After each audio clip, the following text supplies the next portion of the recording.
ಒಂದು ಮರದಲ್ಲಿ ಅನೇಕ ಗುಬ್ಬಚ್ಚಿಗಳು ವಾಸವಾಗಿದ್ದವು. ಅವು ಒಟ್ಟಾಗಿ ಓಡಾಡುತ್ತಿದ್ದವು ಮತ್ತು ಆಹಾರವನ್ನು ಹುಡುಕುತ್ತಿದ್ದವು. ಒಂದು ದಿನ ಒಬ್ಬ ಬೇಟೆಗಾರ ಬಂದು ಗುಬ್ಬಚ್ಚಿಗಳನ್ನು ಹಿಡಿಯಲು ಬಲೆ ಹಾಸಿದನು. ಗುಬ್ಬಚ್ಚಿಗಳು ಆಕಾಶದಲ್ಲಿ ಹಾರಾಡುತ್ತಿದ್ದಾಗ ಗೊತ್ತಿಲ್ಲದೆ ಬಲೆಯ ಮೇಲೆ ಇಳಿದು ಸಿಕ್ಕಿಬಿದ್ದವು. ಪ್ರತಿಯೊಂದು ಗುಬ್ಬಚ್ಚಿಯೂ ತನ್ನಾಗೆಯೇ ಬಲೆಯಿಂದ ಹೊರಬರಲು ಪ್ರಯತ್ನಿಸಿತು, ಆದರೆ ಸಾಧ್ಯವಾಗಲಿಲ್ಲ. ಆಗ ಅವುಗಳಲ್ಲಿ ಒಂದು ಬುದ್ಧಿವಂತ ಗುಬ್ಬಚ್ಚಿ, ನಾವು ಒಟ್ಟಾಗಿ ಪ್ರಯತ್ನಿಸೋಣ, ಎಲ್ಲರೂ ಏಕಕಾಲಕ್ಕೆ ಬಲೆಯನ್ನು ಹೊತ್ತು ಮೇಲೆ ಹಾರೋಣ ಎಂದು ಹೇಳಿತು.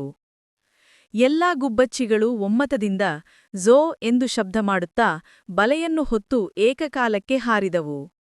ಬೇಟೆಗಾರ ನೋಡುತ್ತಿರುವಂತೆಯೇ ಗುಬ್ಬಚ್ಚಿಗಳು ಆ ಬಲೆಯನ್ನು ಹೊತ್ತುಕೊಂಡು ಸುರಕ್ಷಿತ ಸ್ಥಳಕ್ಕೆ ಹಾರಿ ಅಲ್ಲಿ ಬಲೆಯಿಂದ ಹೊರಬಂದು ತಮ್ಮ ಜೀವ ಉಳಿಸಿಕೊಂಡವು.